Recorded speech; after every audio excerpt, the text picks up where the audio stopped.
Ladies and gentlemen, please welcome the colourful welterweight world contender. It is, of course, Mr. Blair the Flair Cobbs. Blair, welcome back on the show, my friend. Woo! Thank you for having me on board.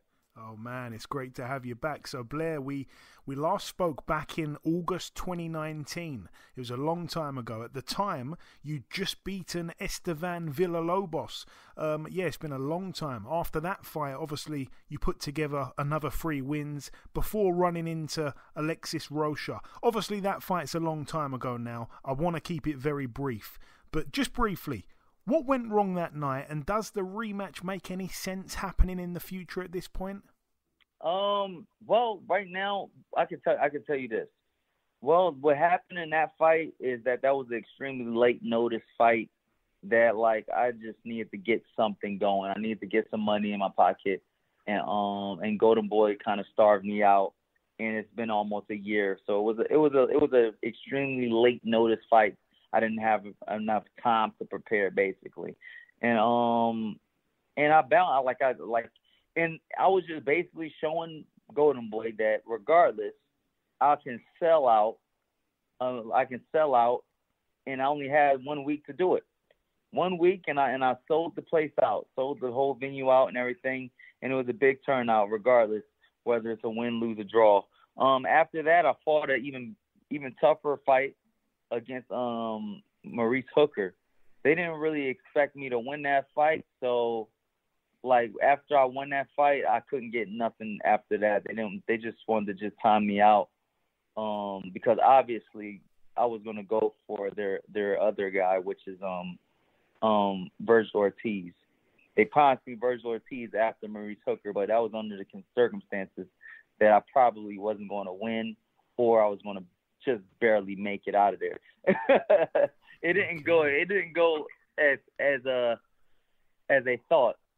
So What ends up happening, I went on a 2-year layoff, and then I had another big fight against Adrien Broner. Yeah. The rematch. Blair, you're going too fast for me, Blair. Yeah. I just wanted to say. Go on, Blair. Go on. Go ahead. Okay, the rematch with Alexis Rocha probably wouldn't make sense off of the simple fact that I already fought 2 major fights that were better than him.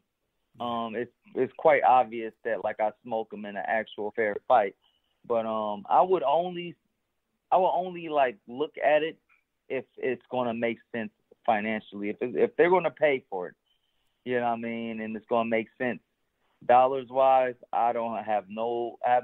I do not mind going ahead and getting that payback and go ahead and put him in an early retirement.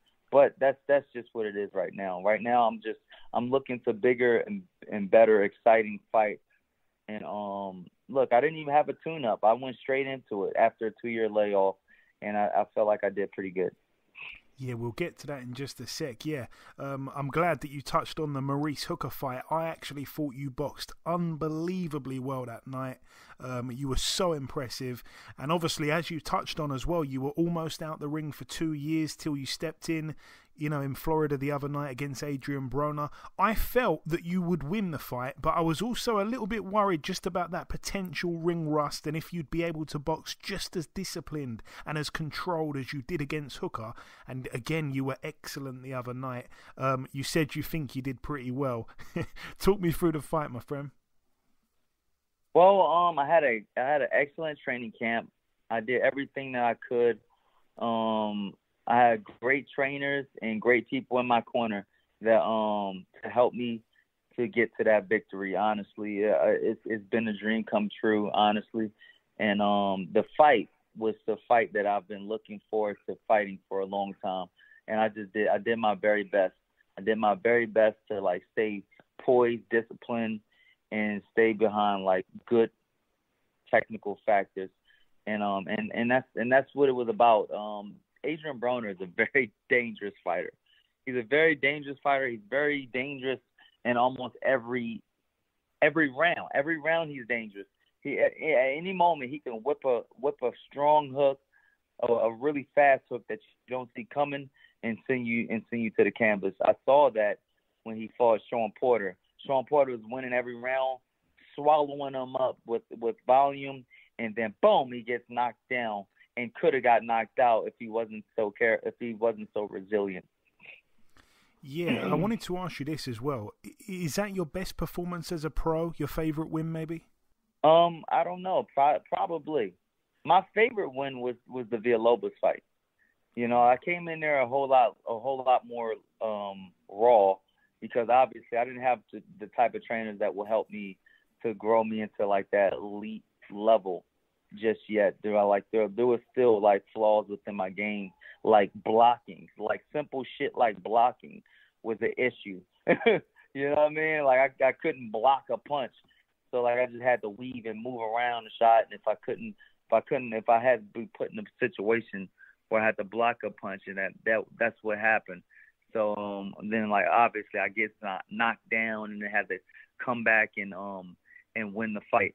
I thought the back and forth, like in the element of two undefeated fighters that has everything to gain and nothing to lose. I thought the element of that fight was bigger and more exciting than even this fight personally.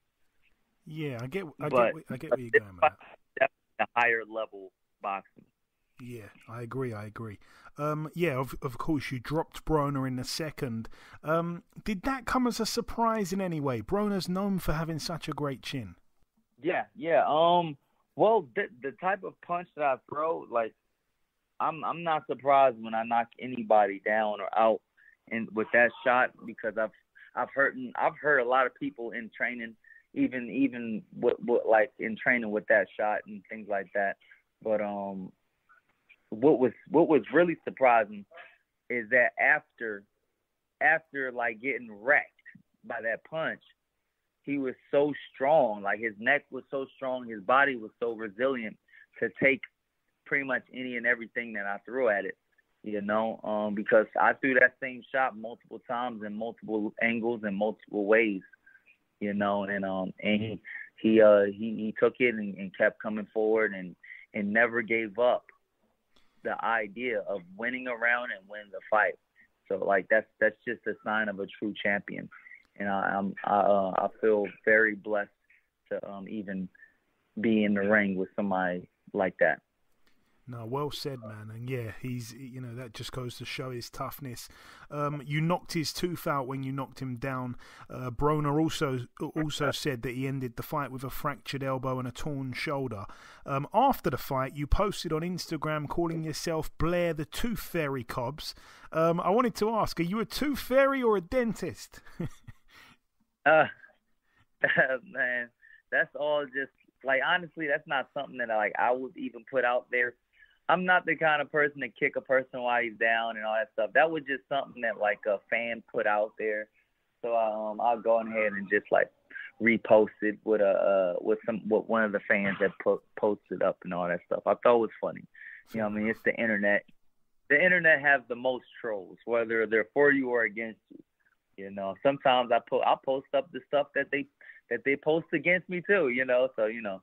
I'm just having a good time and enjoying myself, and I have a way about like myself and things like that. Whereas though I don't take myself too serious, you know. I don't take things too serious. I like to have a good let's say I like jokes, man. I like to have a good sense of humor. And I think it's important to note as well that Adrien was super motivated for this fight. You know, in his mind, he still wants to win a world title. The build-up to the fight was extremely entertaining, Blair. You pulled up with the Adrien Broner puppet. Adrien seemingly admitted to a murder or two and kind of threatened your life a little bit at the press conference. What was that like sitting there when he was saying some of that? Well, I'm like, it's nothing really fazing me. I'm just having a good time, honestly. You know, it's not like I already know that like it's all about promoting the fight and all that stuff. And I'm just a class act, and I understand that like Broner is a class act too. He's doing what he can to promote the fight and things like that. It's nothing that I could like really say, oh yeah, I took that to heart. You know, I didn't take anything to heart. or let anything like knock me off my square. I'm just enjoying the moment. And my last question on the Broner saga, the puppet stole the show, I have to say. Who came up with that idea, and where can I get a Broner puppet? Well, I came up with that idea a long time ago. It's honestly, this is a fight that I've been working on. I've been praying for a very, very long time, and it's just a blessing to even have brought it to fruition after like all the years of manifesting. It was great. I had an idea of the puppet, and I had a whole lot of ideas to promote this fight, and it's a shame that I didn't even get to touch on everything, but I didn't really have enough time. I'm coming off a long layoff, so I had to train really, really hard and prepare my body for such a fight as this one. Yeah, I love that moment where obviously AB was late to the press conference and Don, got up and said that you'd been talking smack for ages and Broner didn't get to reply. And I think he even said the puppet was up there talking shit too. And it was so unintentionally funny. I love that moment there. Yeah, I've got to ask you this, Blair. I think you've certainly earned the right now to kind of choose what you want to do next. So what do you want to do next, my friend? Well, I'm looking for a big fight, big attractions, and big fights for big nights. I want to give you guys the very best that boxing has to offer. No more BS is the case. And the only ideas that I have to come up with is the very best fight for me to get to make is the Ryan Garcia fight. He's over here calling out AJ, for Christ's sakes. He's calling out any and everybody he can call out. So but the thing is, as long as he's calling everybody out, but then now he's got somebody calling him out. So let's make something happen. Let's make a big fight happen. And guess what? We have somebody that has just as much, if not more, charisma than he does. So I think that it'll be very fun for the fans, very fun for promotion, very fun for the promoters, and very lucrative for all parties. And so I think that would probably be the number one fight to go for. And then also we have Manny Pacquiao, Keith Thurman, and Conor Benn as possible fights that we can make. So that's what I'm looking at right now. I want to make these big fights happen. And I want the fights that the fans are going to tune in and see and have a great time with. We need to bring back the fans that are they're the fans that don't know that they're fans yet. I want to bring back the fans that got tired of boxing and went to slap fights and UFC fights and all of these other avenues. They done picked all kinds of different types of sports just because boxing is not what it was supposed to be. We don't have what boxing was supposed to be. These type of entertainers and boxing don't exist until Blair Flair. Well, I have to agree with that, and I love those names that you mentioned. I think yourself and Ryan Garcia will be amazing for the build-up. I want to ask you this as well. Conor Benn will be a great fight. A great fight for the people. Yeah, I agree. I want to ask you this question as well. I'm intrigued to see what you say here. Obviously, you grew up in those Philly gyms, Blair. What's your take on Jaron Ennis? I think that he's a terrific fighter that haven't really proven himself on a certain level. And the only certain level is just what happens when you actually get hurt? What happens when you have to face real adversity? He hasn't really faced adversity since he lost to another southpaw and Gary Russell Jr. And that was in the amateurs, so I would love to see what happens when he's actually tested against another high level fighter. And we just haven't really seen that. He's so great at what he does that we really haven't seen him get in there and fight somebody that's got him. I would love to see what happens when he actually gets hit. I mean, honestly, the same shots that hit Adrien Broner and Maurice Hooker, he will fall victim to those same punches. I wonder what happens after. You know what I mean? Is he a true champion, or is he just, you know, a young kid that got everything too easy, and when the going gets tough, he gets going. Yeah, no, that's interesting. I think he's got himself to 30-0 without really being properly tested. So I agree with you, to be honest, Blair. Yeah, he's very, very comfortable in that ring because of all of those circumstantial fights. But also, he's never really faced any real adversity. And then you have somebody like me that's faced a whole lot of adversity, to a point where as though, like, I'm far more prepared than he is. And, like, the thing is, if he faced somebody like that, that's far more prepared than he is with adversity, and then have the ability to beat him, I wonder what happens next. And then even this, like, what happens after he loses? Like, if he was to get in there and things didn't go his way, what happens after? You know what I mean? Does he rise to the occasion to fight an even better and bigger fight like Flair, or does he just fall to the wayside and disappear like so many other fighters? Yeah, we'll have to wait and see.